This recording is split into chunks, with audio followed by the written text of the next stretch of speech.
اللہ تمہاری اولاد کے بارے میں تم کو ارشاد فرماتا ہے کہ ایک لڑکے کا حصہ 2 لڑکیوں کے حصے کے برابر ہے، اور اگر اولاد میت صرف لڑکیاں ہی ہوں یعنی 2 یا 2 سے زیادہ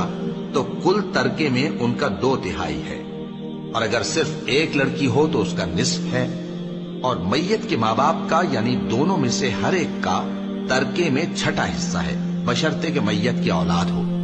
اور اگر اولاد نہ ہو اور صرف ماں باپ ہی اس کے وارث ہوں تو 1/3 ماں کا حصہ ہے،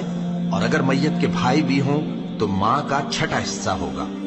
اور یہ تقسیم ترکہ میت کی وصیت کی تعمیل کے بعد جو اس نے کی ہو یا قرض کے ادا ہونے کے بعد جو اس کے ذمے ہو عمل میں آئے گی۔ تم کو معلوم نہیں کہ تمہارے باپ دادوں اور بیٹوں اور پوتوں میں سے فائدے کے لحاظ سے کون تم سے زیادہ قریب ہے۔ یہ حصے اللہ کے مقرر کیے ہوئے ہیں اور اللہ سب کچھ